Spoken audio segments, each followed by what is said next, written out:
Hello, and welcome to the MuseScore Café for today, October 2nd, 2019. My name is Marc Sabatella. I'm the Director of Education for MuseScore. This is my weekly series of live video chats where I talk about some subject. Last week we did this kind of special Ask Me Anything thing, which was a lot of fun. Hope you enjoyed that as much as I did. Usually I kind of pick a topic that I want to talk about or that other people have suggested that I talk about. And so today we're back on that format. And the topic that I've said that I want to talk about, let me actually bring up my phone because we're going to be using my phone a little bit for this. A couple things I want to get up. So just give me 1 second.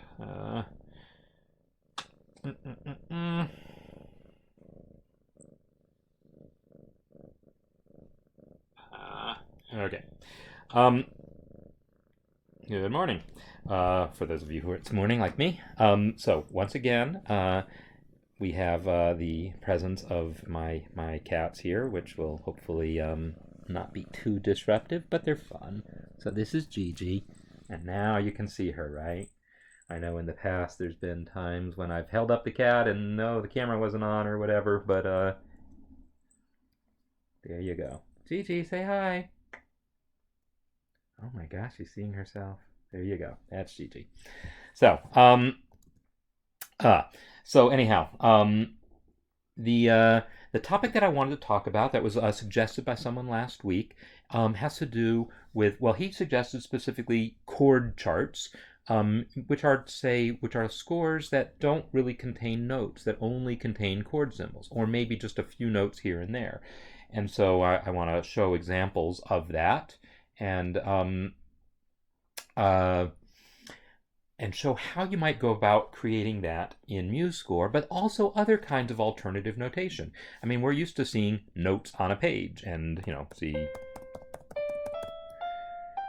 that is what music looks like for most of us most of the time. But there's other ways music can and has been notated, and I want to show some examples of some of these things and how you can kind of make them happen. What I want to show you is an app that is really popular, and I like it a lot, called iReal Pro. So the letter I, the word real, Pro.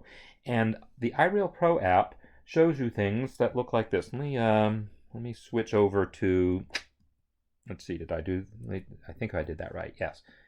Is this going to work? I don't know how to, there we go. So it shows you basically, there's no notes, it just shows you chord symbols for music, and you can read those chord symbols right off there if you're playing the kind of music that reads off chord symbols. The app would be, moderately useful if that's all it did, but the other cool thing it does, the important thing it does,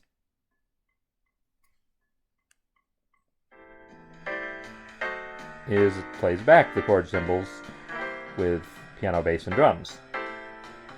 Or whatever other instruments, depending on the style of the piece, it might use guitar or other instruments also.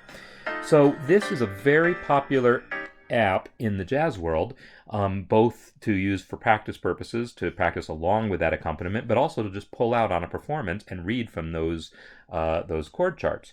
So if we look at this, what you see is there's bar lines, so you can still see the measures, which is nice. Some people like to just write lyrics and put chord symbols above it, and I have to say I hate that.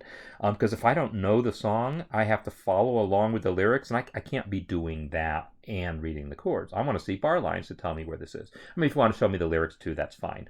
But I really want to see bar lines. So this format here of just seeing the chord symbols and bar lines is way more useful to me anyhow, and I think to many musicians, than seeing the lyrics. So I want to show how to create something that looks like this in MuseScore. And as you know, if you've been following these cafes, the ability for us to play back chord symbols, maybe not with all the fancy bass lines and drum parts, has been implemented and hopefully will be in a future release of MuseScore. So what I have is the person who suggested this topic has done some examples, and here's an example that he did. So this is just a PDF, and so I want to show how he went about doing this. Why, not necessarily how he did it, but how I would do it, because there were some things that he did that he had to fake a lot of ways that I think I can probably do a little better with. So I'm going to aim for this. But if you look at this, oh, I'm sorry, I'm still showing you not the screen. How about if I go, there we go. So now you're seeing it. Sorry about that. And let me get back to my chat window so that, there we go. So hello everyone again. If I want to create something like this, one of the first things that I need to do, that's sort of obviously going to be the case, is I need the staff lines to be invisible. I want bar lines, but I don't want staff lines. So the first thing I'm going to do is go back into MuseScore and, well, first thing I'm going to do is get rid of those notes. Okay, so I'm back where I started. I'm going to right-click the staff and go to Staff Part Properties. And while I'm here, I can click Invisible Staff Lines. Now, while I'm here, also, I might think about, are there other things I'm not going to want? I do want to see the bar lines. I actually do want to see the time signature, but I actually don't need to see the clef. So I think I'm going to hide the clef. I could, at this point, say make only one line on the staff, since I'm not going to be showing them anyhow, but I'm just going to leave it the way it is for now. Okay, so now I have invisible staff lines. Now I can still see the staff lines because the display of invisible items is turned on. So now my invisible items are turned off. So I've got that going on. Okay, now the next thing I see is I've got all these rests in here that I can see. There is no automatic way to not show rest, but what I can do is just select all, and there's nothing but rests to select, and press V, which is the shortcut to make invisible, or to toggle the visibility. If I press it again, they come back. Okay, so now I have a staff with no staff lines and no visible rests. So already getting into a good starting place. Okay, so Jean-Luc, I see that yeah, I remember your question from last time, and I think what you're asking is about multi-measure rests. So since these are all empty measures right now, let's just go ahead and I'm going to add some notes here where the musician maybe is supposed to start playing, and we get some notes here, and you want these first 8 measures to not show individually, but to show as a multi-measure rest. M, the letter M as in Mary, is the shortcut for that. When I press M, boom, now I have a multi-measure rest. So that is the answer to that question. All right, so I'm going to go back and delete those rests. Delete those notes again, and that gave me a new rest to hide. So I hide that. So now I want to enter my chord symbols. Now I think I'm going to go back and display my invisible thing so I can see what I'm doing a little bit better. Change bar lines. If I'm in 4/4 and I want to write my 8th note in one group of 8 instead of 2 groups of 4, okay, that's a fine question too. So as I said, even though I have a topic that I intend to talk about, I'm always happy to talk about other things. So if I go here and enter some 8th notes, C, D, E, F, G, I always just tend to do that little scale there. If I only want to do it for one specific spot, what I want to do is click this note here where it's starting a new beam and tell it don't start a new beam here. So I'm going to go to the Beam Properties palette. Now I'm using a build of what's going to be 3.3, which is going to be released hopefully within the week. And here I've rearranged my palette a little bit. I'm using this because I want to show off something about it. So then I'm going to click or double click the Beam Middle icon, and now I have one measure. Now, one beam across the whole measure. So that's how I can do it kind of one measure at a time. I'm going to undo that. If I want all of my measures to all do that, then I really want to make that a property of the time signature. So I'm going to right-click the time signature properties, and make the same change there. So all I have to do here is click the 8th note, and when I click this 8th note icon, it toggles that. And so when I do that, now you see all my 8th notes are beamed across all the way through. So that's how I do that. All right, so I'm going to undo all this business and get back to creating my chord chart. I want to enter my chords. So if I look at Dark Star here, oh, it was 12/8. So next thing I want to do is make my time signature 12/8. Okay, and now I have new rests because it had to rewrite the rests when the time signature changed. So again, I'll select them all and press V. All right.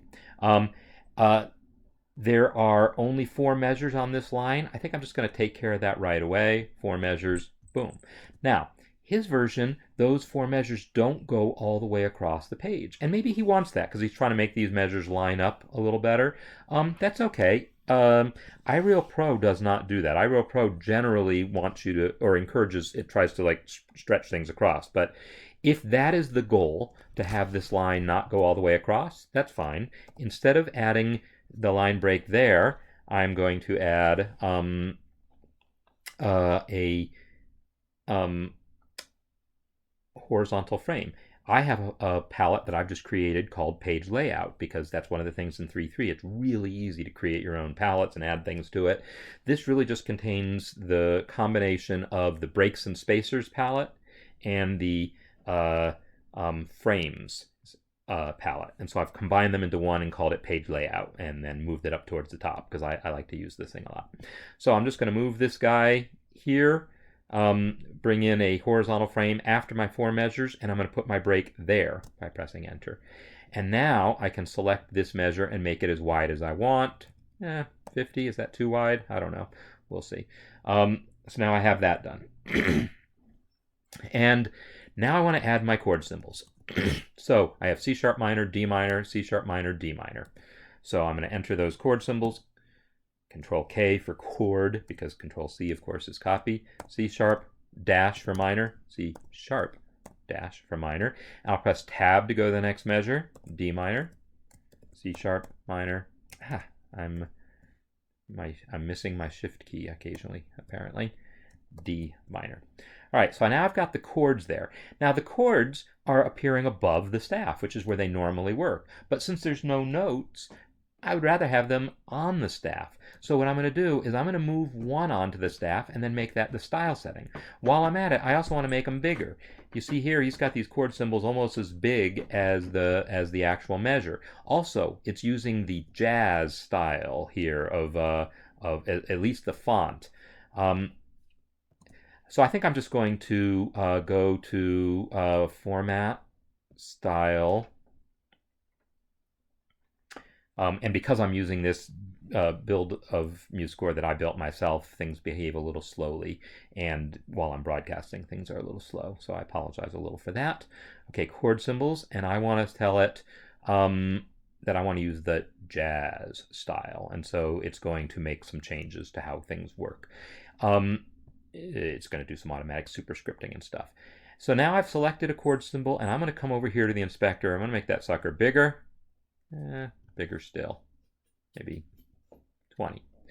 We'll see if that's right. What I'm going to do is now move it down onto the staff. And I'm going to use the arrow keys. I'm going to use Control. So I forgot about this. 20. I got to hit Enter.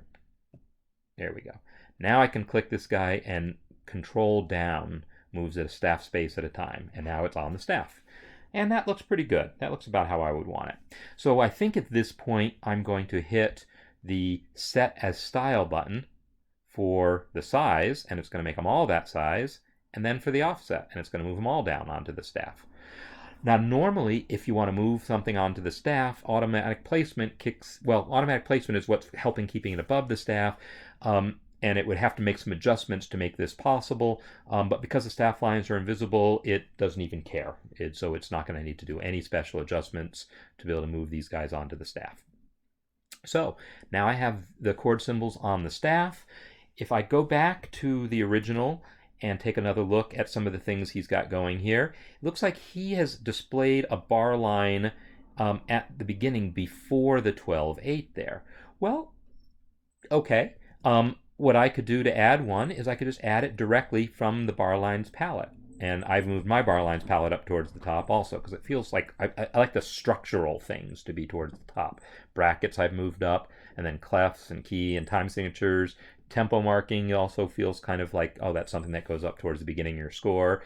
Bar lines, and then page layout. These sort of structural things I have up at the top of my palette. So I'm finding that this ability to easily rearrange, and when I say easily rearrange, well, now the bar lines palette's down there, right? That's easy. This is really nice. Where did I have it? No, I think I have it after page layout. I don't actually remember where I put it, but I can keep playing with it. Okay, so if I want a bar line before this, what I'll have to do is select the rest there and then double click the bar line symbol, and that should insert a bar line. Did it? So it appears, I think because there's no bar line at the beginning there, it doesn't appear that way.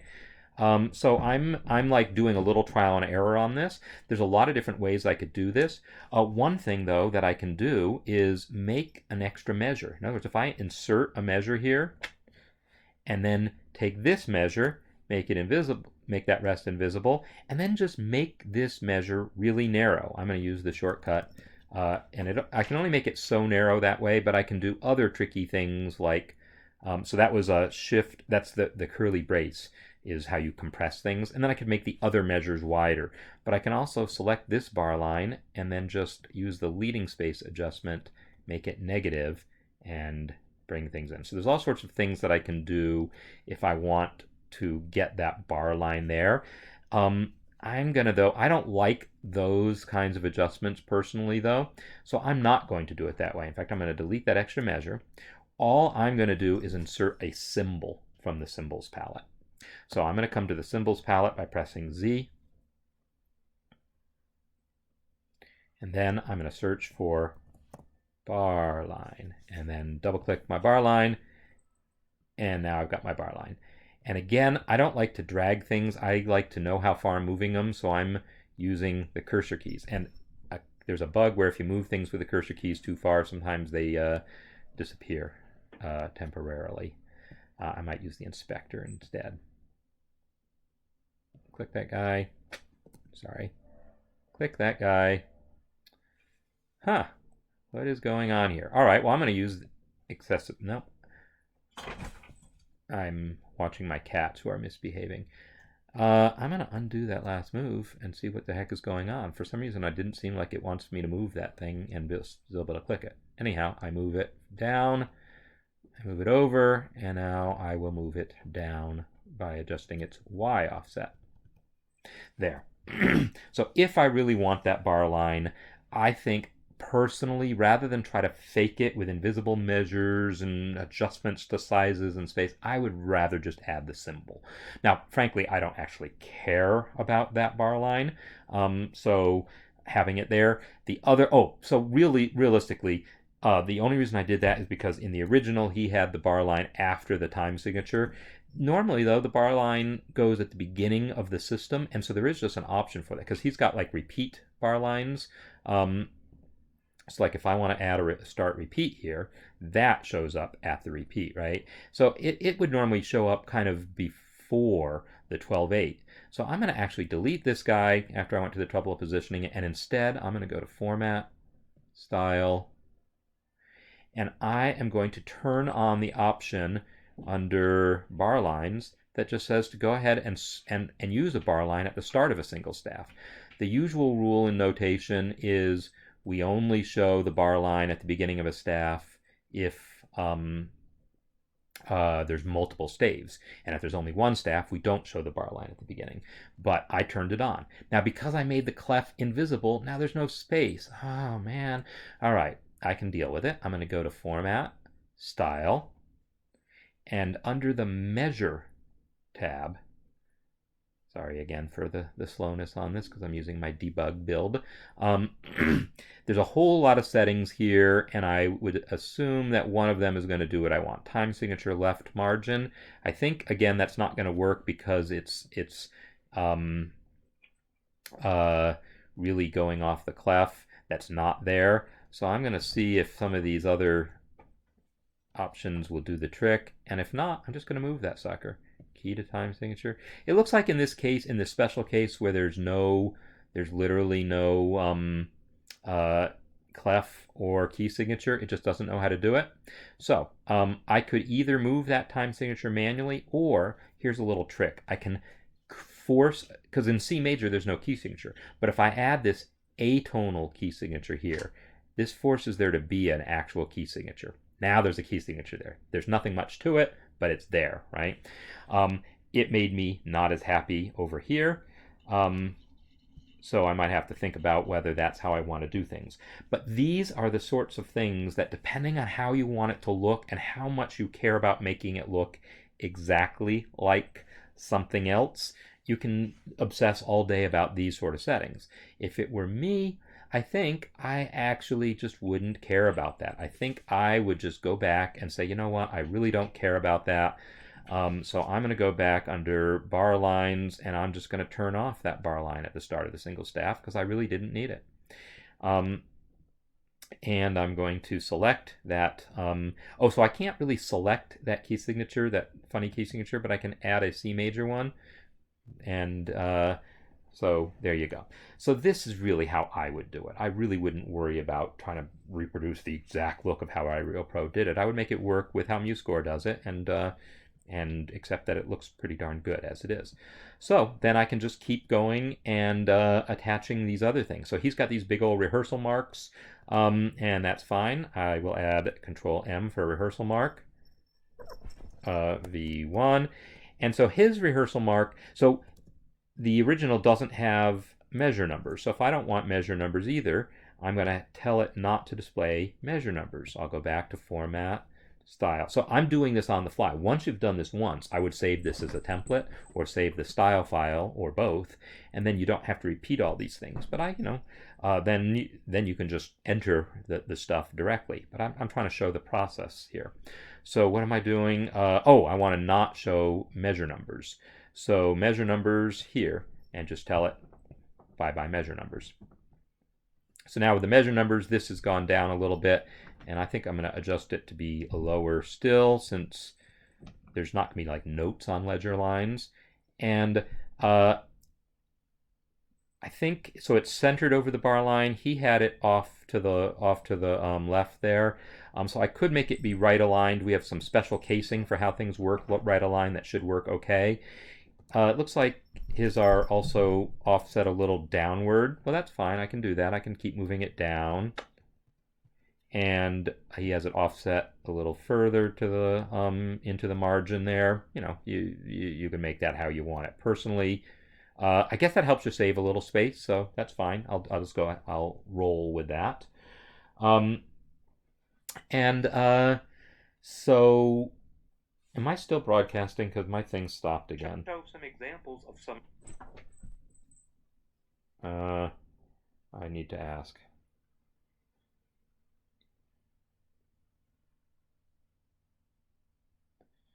I'm looking at my YouTube and it stopped. Hello, all. Am I here? Broadcasting here says it's still streaming, so I'm going to say yes. Yes, thanks, Colleen. All right, cool. So when I look at his score, pretty much everything that's in here is just more of the same, right? So here is a place. Okay, now he's got some lyrics in, and it looks like. So I don't know the song. Is this Dear Dark Star? Does it go? Is these lyrics above this chord or is it below that chord? To be honest, I'm not really sure. It looks like it's above this one because it looks like it fits in with that rehearsal mark. That would be kind of an odd place for lyrics usually, but that's fine. Let me just enter some more chords here. C sharp minor. And so why didn't that chord go on to the... Oh, you know why? Because the bar line automatic placement is avoiding that collision. So I need to figure out how many measures I need. I have 5 measures and then my spacer. 1, 2, 3, 4, 5, and I want to insert a spacer right here. So come back to where my spacers are, double click, hit enter, boom. Okay, so automatic placement was preventing it from crashing into the bar line. That's what happened there. But now that the measure's wider, it all fits. All right, so I've got my chord symbol there. Now, lyrics, it used to be that you couldn't attach lyrics to a rest. You can now, but realistically, I don't think I want that. Because if I use Control L to attach a lyric, it's going to appear below, and then as soon as I press space, it's going to try to move on, like to the next note or the next, and there is no next note, so it's not even going to do anything. So I'd rather, you can force a space into a lyric by hitting Control space.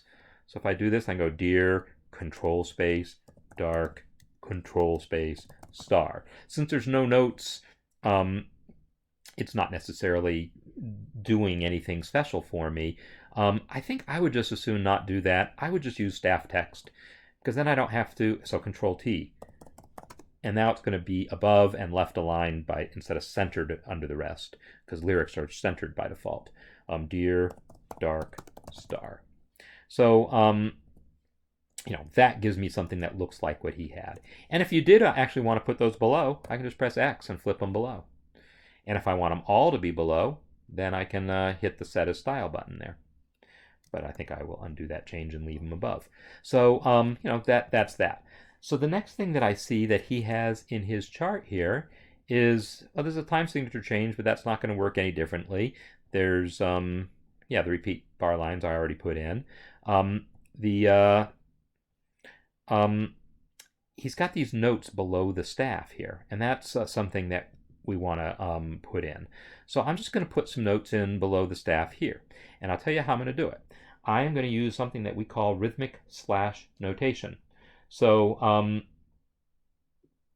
the way rhythmic slash notation works is you enter some notes first, and then you're going to use something in the tools menu to convert it to something that just kind of looks like this.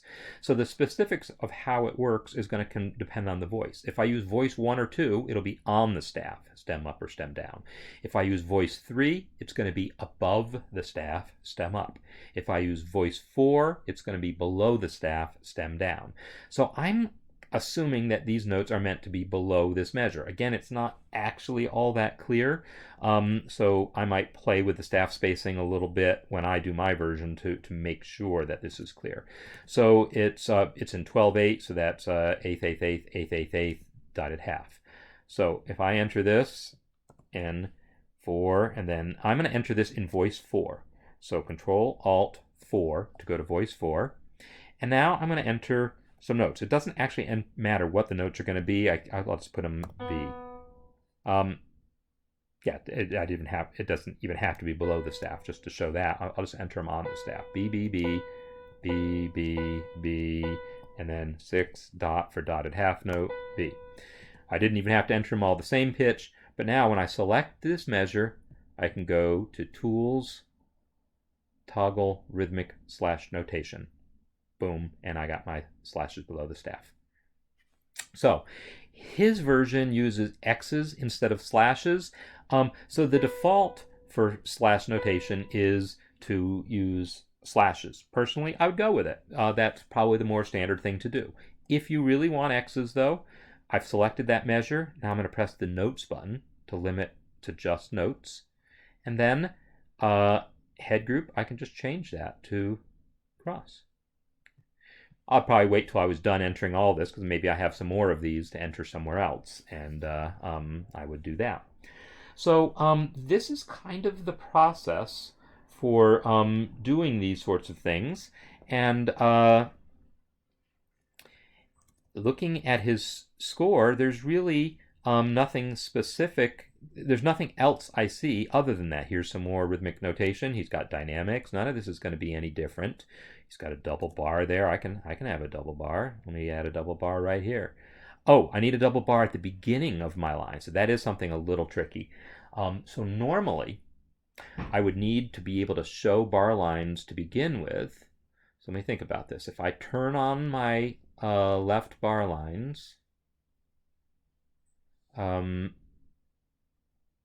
actually, I'm not going to do that for a second. I want to see if there's a bar line there. There might be a bar line here that's just not displaying, and I'll tell you how I'm going to find out. I'm going to click this. I'm going to press Alt Left, which is a shortcut that moves kind of element by element. And if there's a bar line there, it'll select it for me. Bar line. Yeah, so see down here, it's telling me that there is a bar line there that I just selected. So what that means is, with any luck, I can just double-click the double bar line in the palette, and it'll turn it into a double bar line, which it did, but it still doesn't display. And it displayed up there. Okay, so never mind that. I'm going to have to turn on my bar lines after all, then make the ones I don't want invisible. Or maybe I don't care if they're visible or invisible. I don't know. Let's see. So let's go back to Format, Style. And it was under bar lines. Bar line at start of single staff. Oh, winged repeats. As long as I'm in bar lines, I want these winged repeats because when we're doing these chord charts, these wings there are nice. So we've got our bar line at the start of our staff now, and now I can click it and double click the double bar. So I get my double bar at the start of the staff like I wanted. So that's that, and I think that kind of covers everything that was in this chart. Dynamics, there's nothing different about adding dynamics here.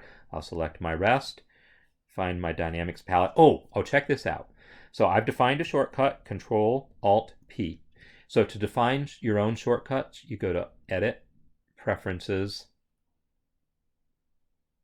Shortcuts, and you see all these commands here, and then you can type search here. So we have a palette search. So if I type P-A-L-E-T-T-E for palette, you'll see these shortcuts here, and there is a shortcut for palette search. And so I defined it to be Control-Alt-P because it didn't have one originally. And there's also one that says Apply Current Palette Element. And I want to show you that because it's super cool. It's new. So what am I doing? I want to enter dynamics, and I try not to use the mouse so much and have to hunt around. So Control-Alt-P. It moved my cursor into the search box here. I now type P for piano. And now it has narrowed my search to just the palettes, just the things that have P in it. Now dynamics is way down here. So maybe if I were smart, I would, in fact, here, check this out. This is a really cool trick. I'm going to rename this thing. So from P to P dynamic. Okay, so I right-clicked it. All right, now in my search box, I can say P dynamic, and boom, it's the only thing to search for. So it's the only thing that comes up, and it just shows up. Or after hitting P dynamic, I'm going to use that apply current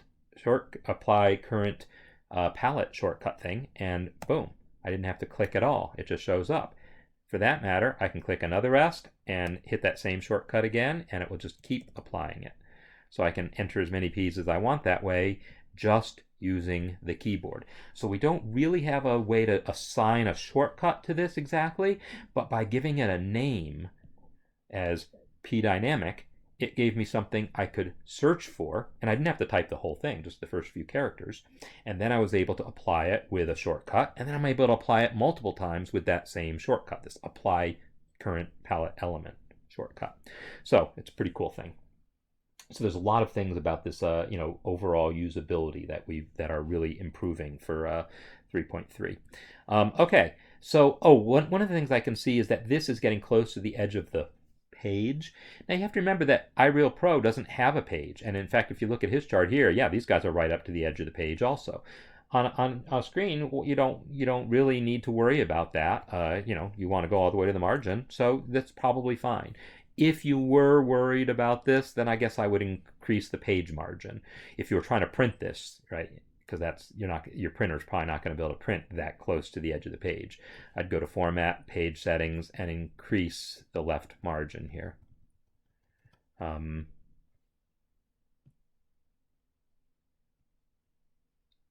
that's interesting. Why didn't that do anything? Left margin. Oh, yeah, there it did. Okay. So I would do that, but the reality is I don't really want to do that. So I'm going to set it back to 10, and that's good. So these are the kinds of tricks that I would be using. So I use this trick. Oh, so on this one here, then I want to double click. Well, this horizontal frame, I want to get these measures. The whole trick here was trying to get the measures to be similar width, because that's something that iReal Pro does. It forces measures to be the same width. It's not, technically speaking, a great idea always, because it's easy to get lost from one line to the next. Let me flip back to his chart here. If all your measures are literally the same width, then it's easy to lose track. You're in the middle of reading this line here, and then you sort of can't tell if you're on this line or this line if everything is lining up perfectly. So it's actually good if the measures don't align perfectly. And his example, they don't align perfectly, which is fine. But he does have this thing where the margins are ragged. So let's at least honor that by making this frame wider. So I'm going to select it, and I'm just going to increase the width in the inspector until it's how I want it. And yeah, that's probably good enough. You can also double click it and drag I don't drag where, if I can do something better than drag, I will. So typing into the width field works, or using arrow keys that will go, one step at a time. So those are some of the things that I do to do my formatting. So those are some of the things involved in creating chord charts. I mentioned that there's other things other than just chord charts that, for me fall under this umbrella of alternate notation. But what they all really have in common, really the thing that makes this a chord chart as opposed to anything else is that I added chord symbols. But most of what I did here had nothing to do with the chord symbols. Most of what I did had to do with things like making the staff lines invisible, making these rests invisible because I knew I wasn't going to be entering notes, or using slash notation because I wanted to notate the rhythms but not the notes. So these are going to be common to a lot of other forms of notation. One of the other things that's new in MuseScore 3.3 is Nashville notation, and I've showed that before. So add text Nashville number. So if instead of chord symbols you like Nashville numbers, like I want this to be the 6 chord, then I can just type 6, or the 6 chord with the scale degree 1 in it. So the 6th chord, I don't even know what key this piece is in. We'll say it's C sharp minor. So the 6th chord is A sharp or A, depending on how you like to do your Roman numeral, or not Roman numerals. Anyhow, let me pick 5. The 5 chord here is G sharp. If I want to do this but have it in first inversion, so I want the G sharp, but I want a B in the bass. B is scale degree 7, so I put /7. And now I've got my Roman numeral. Not my Roman numeral, my Nashville number. And here also I want this bigger. So I'm going to come, I already did that with chord symbols, but Nashville notation has its own style. So I'm going to make my Nashville numbers bigger. We'll try 20 again, set as style. And then we'll also move it onto the staff just like I did. And now my Nashville numbers are on the staff. So if I could use Nashville notation and get a similar type of chart. What are some of the other things that we do that aren't standard notation? Well, one of them is tablature. So I'm going to press I to go to the instruments menu so I can add a guitar instrument. Boy, this is really behaving slowly. Either that or I saw myself press I. I saw the I show up there, but it clearly didn't see me. So let me try it again. I. Ha! There we go. All right. Strings plucked. I want to add a electric guitar tablature. So you can have a tablature staff. So I added my tablature staff, and then to enter notes on tablature, you put numbers on each line. The lines correspond to strings. So this is like the high string of a guitar, that's the low string of a guitar. If I type a 1 here, that means the first fret. Actually, I'm not going to put a 1 because that's going to be an F, and that's going to clash with my C sharp minor. Let's make this make some musical sense at least, shall we? Let's say we want a G sharp. A G sharp on that E string would be fret 1, 2, 3. So I could type a 3 and get myself a G sharp. Oh, that's only a G. Sorry. I want a 4. So there we go. I'm sitting here counting frets in my head up from E. So G sharp. Or maybe I wanted it, maybe instead of that G sharp, I want to put it on the G string. So here's the E string, the A string, the D string. Here's my G string, fret 1. So now I've got 2 Gs. So anyhow, that's how tablature works. Basically, your cursor moves left to right, but it also moves up and down, so you put notes on particular lines to correspond to particular strings, and that's how tablature works.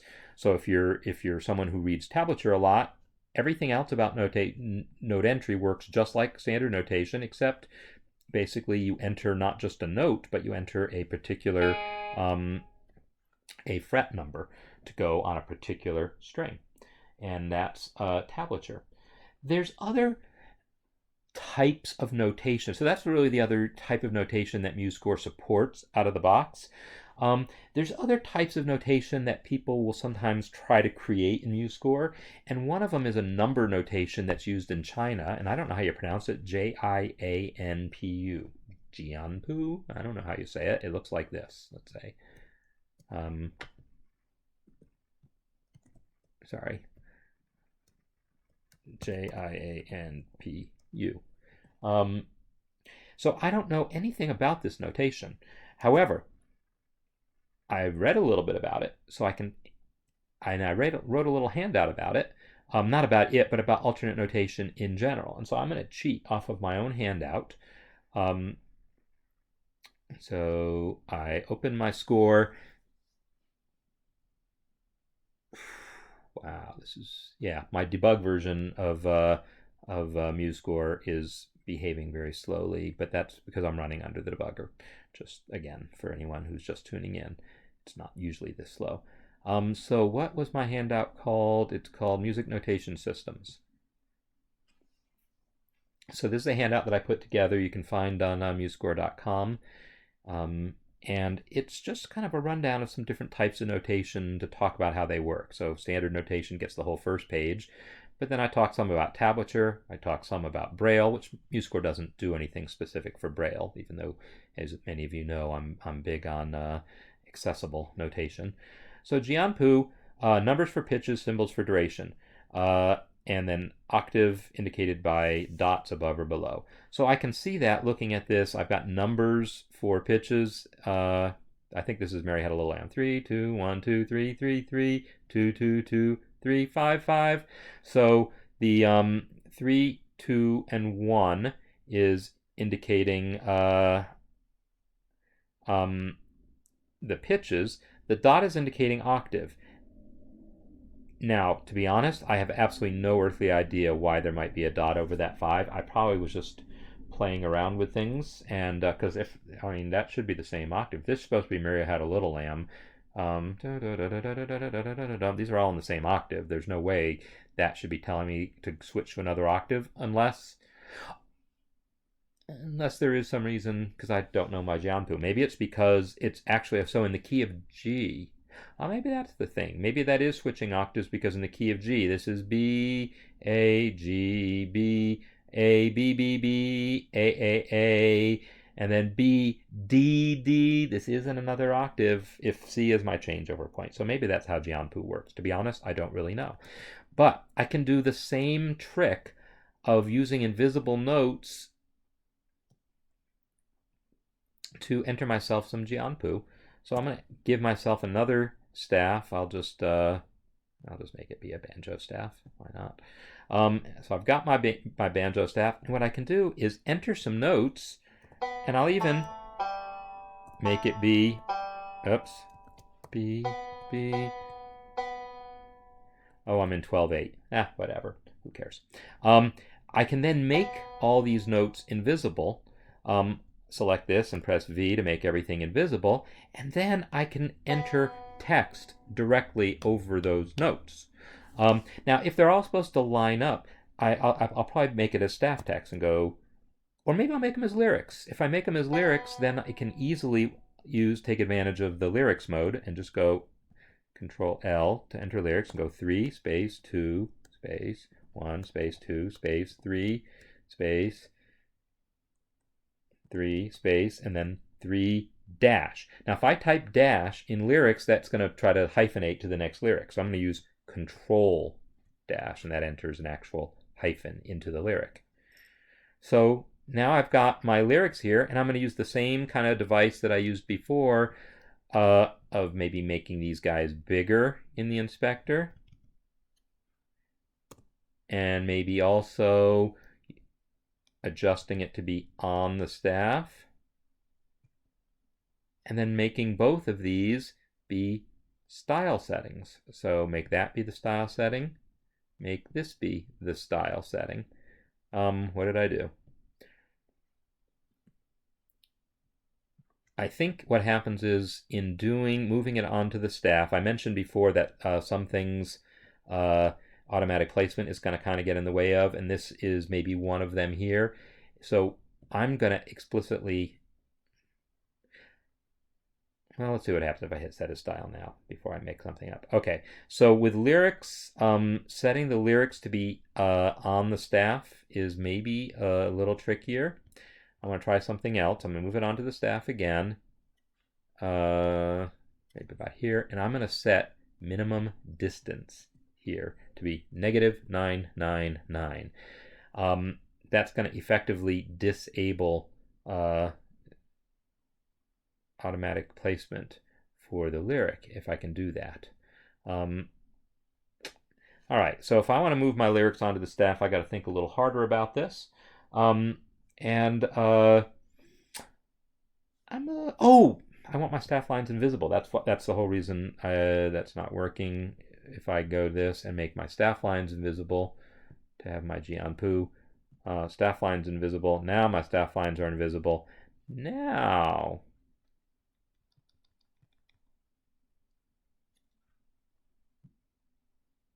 still not working, huh? I'm not sure, to be honest.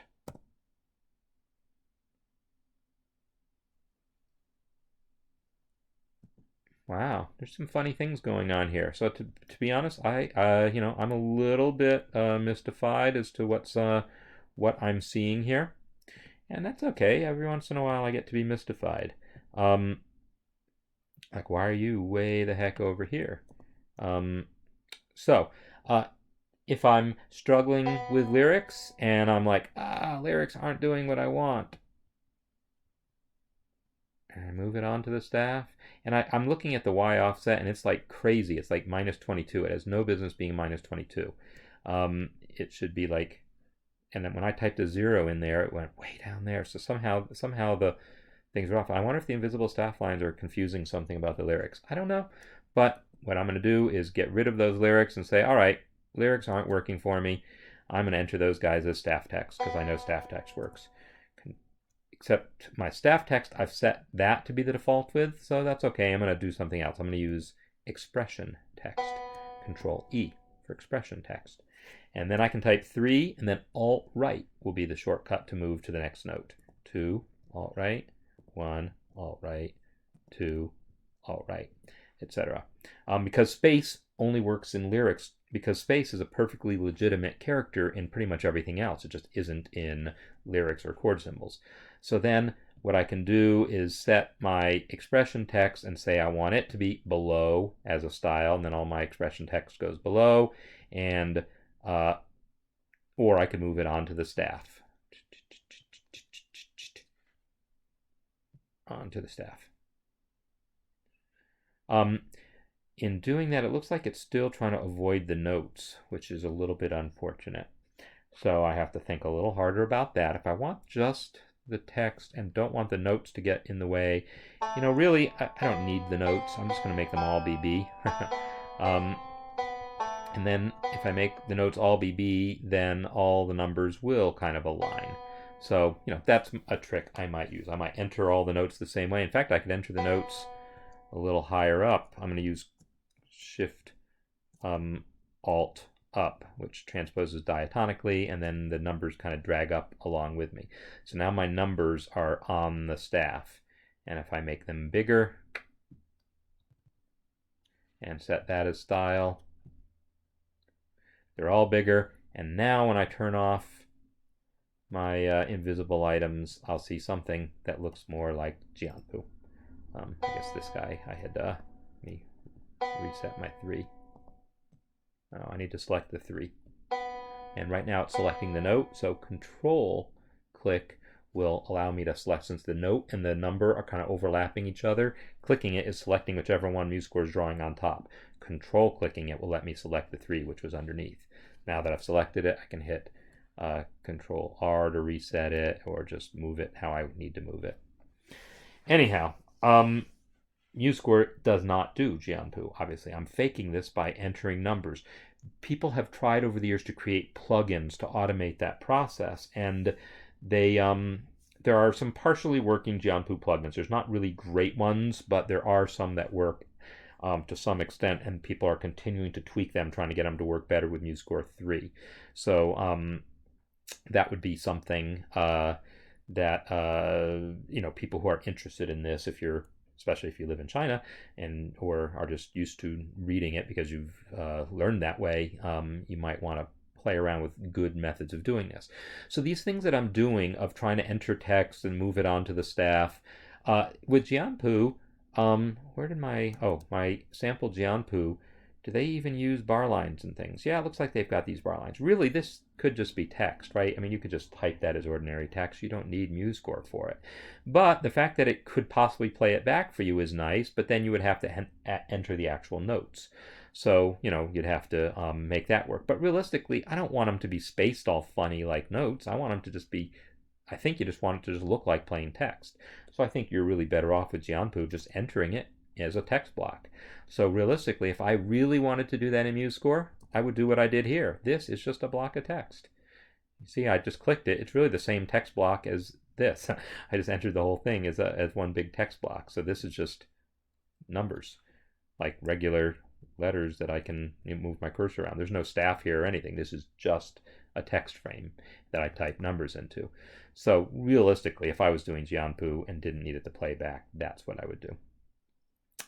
So this idea of hiding staff lines, hiding notes, hiding rests, using style settings to set default positions of things to make things work the way you need them to be, using slash notation, what else have I done? Changing style settings to get the sizes where I want them, the position onto the staff, and then playing with automatic placement to make sure it doesn't fight you too much. Now, actually that's what I could do also. If I was doing Jianpu, let me just do that actually, because maybe that's my best answer. If I'm going to go back to the version of the Jianpu where I entered the notes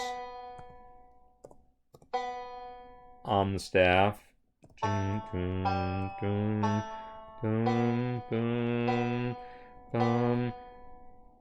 All right, so I'm cheating and entering this thing like it's in 12/8.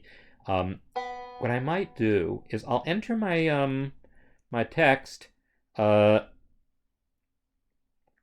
see if it works with lyrics. 3, 2, 1, 2, 3, 3, 3, Control Dash. So before it wasn't letting anything onto the staff because automatic placement I said was kind of getting in the way. I still don't understand this Y offset -17. This makes no sense at all. So something is really, really weird. Something has gotten really kind of messed up, and I just wonder if it's because of the invisible staff lines. Because -17 should be above the staff. So this should be way, way, way above the staff. So somehow something has gone wrong in this score that I really don't understand the why of that. Sometimes invisible staves do weird things. Anyhow, I'm going to turn automatic placement off entirely, which is something that you can do. So edit, preferences, I'm going to go to shortcuts, and I'm going to type down here auto, and you'll see that there is a toggle automatic placement globally shortcut that doesn't have anything defined normally, but I will define one, and I will define it to be, I think, let's try, I gotta wait for the thing to show up. Okay. It's not showing up. I'm clicking the define. Oh, because I need to actually click what I want to define. Okay, click this and then click this. All right. Did I define a control equals already? Okay, control equals. Since equals toggles it for individual elements, control equals will be my shortcut to do it globally. And so now I can just disable, when I press OK, even on the real version of MuseScore, updating after you've updated shortcuts, it takes a minute to update the preferences. I'm actually not sure why, but it does. So this one I get to wait for a second.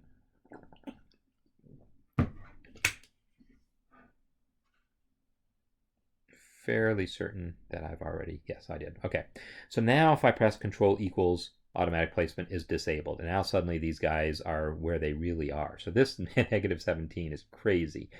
So if I type 0, set as style, now they're where they really are.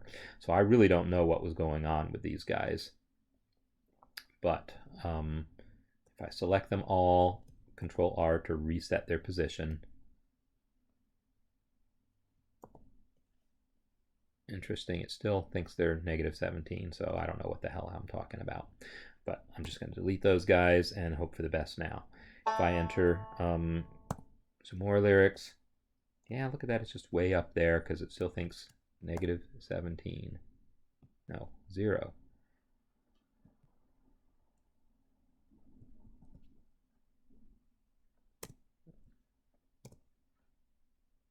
Set as style. Okay. I have now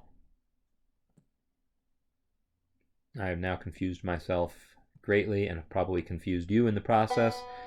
I'm going to enter another lyric. It's still up there because I was still in edit mode. So get out of edit mode. Now set this thing to 0 and set as style. Maybe now I'm finally going to have some luck here. Control L. Nope, still way up there. So I have no earthly idea why lyrics are doing something really strange, and it probably has something to do with all the other crazy stuff I've done, making staves invisible and so forth. I really couldn't tell you. But if I started a new score and did the same thing, I'd probably have better luck. So I'm going to start a new score and get this over with. Because it's bugging me, and if there's a bug... All right, so select all, make it invisible. Now I'm going to type my lyrics. 3, 2, 1, 2, 3, 3, 3, dash. All right, I am now going to see, I think one of the problems is there's a style setting that has to do with like the margin above this thing, and maybe that was getting in the way, perhaps. But if I move this thing onto the staff and hit set as style, what happens? The same weird thing that happened before. So yeah, I'm not sure. I guess lyrics, I implemented some of the stuff to allow lyrics to move onto the staff, but I guess it just doesn't work to do that as a style unless it is about, let's go to format, style, lyrics. I hope it's instructive to you to know that I don't know what I'm doing usually, sometimes too. Min top margin, can I set that negative? Ha, look at that. So I'm going to set this to be some crazy negative number, and now maybe it's just going to let me do things. Aha! So now it's not trying to, so that was the deal. It was trying to enforce a margin, and I was setting all these values, and it just couldn't handle it because that margin was forcing there to be a margin, and it just was fighting me. So that was the problem. All right, so that margin I set now to be negative, so now negative margin means it doesn't fight me anymore. Now I can go to here and set it to be positioned how I want it. Set as style. Ah, beautiful. And get the size the way I want. Set that as style. And ooh, maybe I overshot my thing. There we go. So now when I hide my invisible elements, look at that, Stianpu. And when I press play, it looks like it's playing the numbers. So there you go, we have Jianpu. So, sorry that was, a little more trial and error than I might have liked, but, this is live. So there you go, you get to learn with me.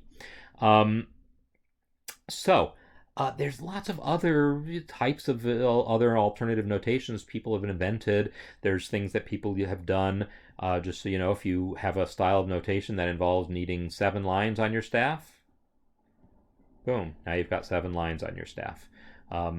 If your notation involves having, whatever, there's all sorts of interesting things that can be done. The cutaway option is kind of nice. I should show you that one. Cutaway will make empty measures invisible. So that's kind of a nice thing. So now if I go in here and I maybe skip over that measure and start typing some other measures, only the measures that have notes in them are visible. The empty measures are invisible, and that could be useful for certain types of notation kind of styles also. So there's lots of things that MuseScore can do that you can adapt to your own purposes. So if you're inventing your own notations, maybe you can use some of these, but I tried to hit on some of the more common ones that I know about that people use, being Tablature, Chord Charts, and Jianpu. I'm saying this word, and I'm probably butchering the pronunciation. But like I said, it really is really popular in China. I figured it was worth spending some time me wrapping my brain around it. So hope that some of you enjoyed being taken along for the ride. So, with that all said, I think I'm going to sign off for today. That went on for a good amount of time here. We are preparing the release of MuseScore 3.3, so my guess is next week's Café will show off the actual 3.3 release. I've talked about the beta release a couple weeks ago. Um, and there's not a whole lot new compared to the beta, just some little tweaks and things, but some people are maybe afraid of beta releases and were like only mildly curious, and maybe now you'll be, oh yeah, I really want to see now that MuseScore 3.3 is out for real. I'll show it off a little more. So, again, I think I'm going to sign off and also just do some things that I need to do to make sure 3.3 is ready to go. Because I think we're going to have a release candidate like maybe later today or tomorrow, and then the real release should be within a week. As far as I know, that's the schedule. So, hope you all have a great week. And as always, if you have ideas for topics, send them my way, and I'm happy to cover them. This one was a viewer suggestion, so if you were the one who suggested it, hopefully you got to see some useful techniques. And if you still have questions, feel free to hit me up offline with them. So yeah, give me suggestions. I love suggestions for topics to cover. So I will talk to you all next week. Bye.